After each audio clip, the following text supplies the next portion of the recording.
Welcome back. I'm Representative Patricia Morgan, and we have with us today Captain Mike Collins. Actually, he's the captain of the Gaspee Business Network. Mike, we've been talking kind of about the hostile business climate here and the fact that the Gaspee Business Network is going to be an advocate for business of any kind, type, and stripe, Correct. right? Size. Yep. I wonder, what's the most common question you're getting from people who want to find out about you and join? How are we planning to affect advocacy? How are we planning to communicate with our legislatures, so on and so forth? So how are you going to make change? Well, we started off with our little mailers. All right, some education. We send out educational flyers. Well, this raised quite a Well, that one's a pro. We send them pro and negative. And, this raised real hackles up there I at the guess State House. yeah, It really was a shot across the bow of the Gaspee, I guess.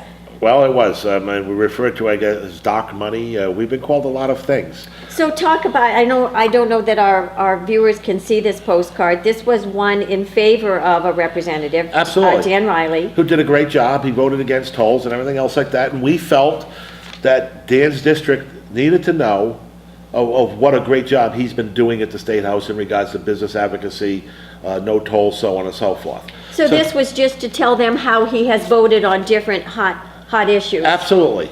But you're not telling them to vote for him at all. Not at all. No, you just want them to know. It's strictly education. You know, honestly, I think that's important. I think people are not aware at all of the things that we're passing up in the State Right. House most of the time. It's been difficult at best to find out what we're voting for. Well, People have no idea. Well, you're correct. And with well as positive going out, there's also negative that going out. Oh, And you're doing negatives too. we Is that also where do- the hackles went up? Yeah, it The alarm bells? upset some people, but you know, like they say, the truth does hurt at times. And it raised all sorts of questions.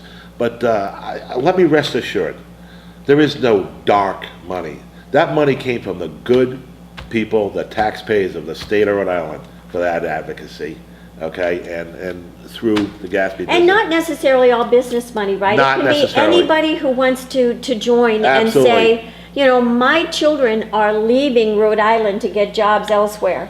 I want to change things that happen in the state. Help me. Oh, absolutely. You know, it was funny because there was a certain rep that had an open forum of referring to us as dark money. Then he had a phone call forum, and I called in to try to speak on it.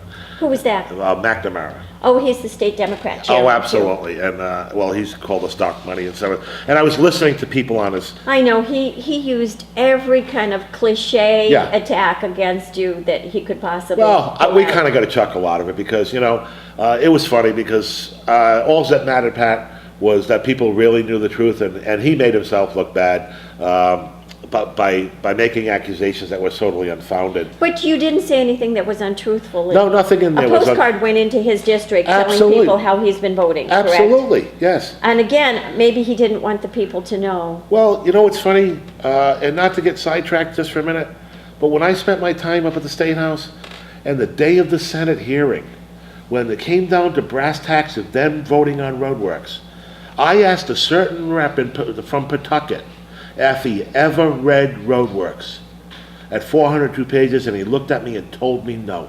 Yeah. And I said, how dare you have the right to decide the fate of my business when you have no idea what you're voting on? Well, but they do vote. And that's what is. And so you just report out on what they vote. You Absolutely. Just, right? Just letting people know, this is your representative, this is how he voted. They can agree or disagree with the votes. You know, there are some hardworking people like yourself up there that actually generally have the people's concern in the state of Rhode Island. And then there's the other side of it, that's such the old boys network. They don't even read it. It's, would you pass that for me? You know, and I witnessed that. And it's like, whoa, stop here. You don't even know what's in it. It doesn't matter, because when you need yours done, that's how they do it. They take care of you. Well, it is a little bit. I mean, I've been asked, why did you vote against my bill? Because I didn't think it was a good bill for my people, my Absolutely. constituents for the state of Rhode Island. I thought there were things that would harm them in it. Yeah. That's why I didn't vote for it. But you get buttonholed and pressured to vote for things that aren't good. And you need to be stronger. And maybe with our strength, and with the strength of finally businesses getting up there, there's 27,000 businesses in the state of Rhode Island, from landscapers to whatever else like that. My ultimate goal here is 5,000 businesses.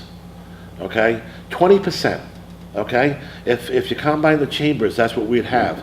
And boy, what a voice we'd have. Look Yeah. at the power we'd have. You think they'd pay attention to us then when we represent 5,000 businesses plus their employees?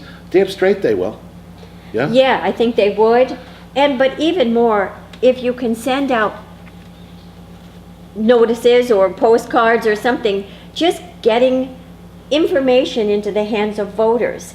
This is how your representative is voting. Do you think that's in your best interest? You know, Right? They've gotten away with, I think, passing things that are bad for Rhode Island because not a lot of people knew what was happening inside that building. Well- And this kind of stuff lets people know. They can agree or disagree. Maybe they were in favor of the tolls, right? Right, And but they're it- going to say, well, he should have voted for the tolls. We thought it was good. Right. But they should know. well, that's the whole thing. It's the disconnect, and they love to leave people in the dark. And you know, what do they say? An educated consumer is a dangerous consumer, right? Well, an educated voter is a dangerous voter, right? Because they're going to vote for what they want, right? Well, Yeah. no, that's not what I think. I think an educated voter is a good voter. Well, I mean, I meant that in a Right, good way. I because- mean, not, They should, whatever we do in that building affects everybody's lives, affects everybody's Absolutely. lives.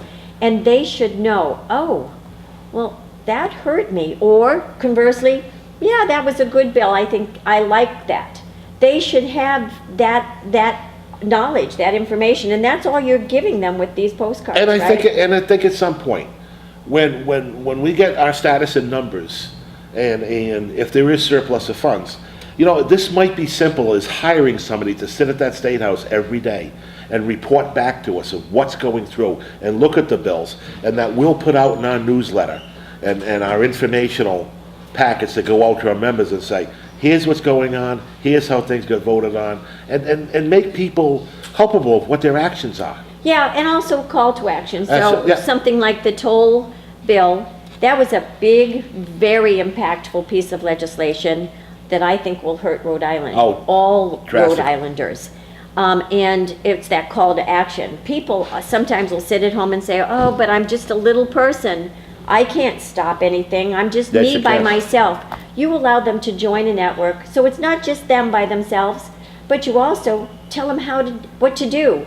Call, write, email. You help them to email. Well, you help them to make those connections. We'll help them right across the board. I mean, and listen, we're not anti-union or anything else like that, but to use the unions, for example, okay, that's how they do it. Yep.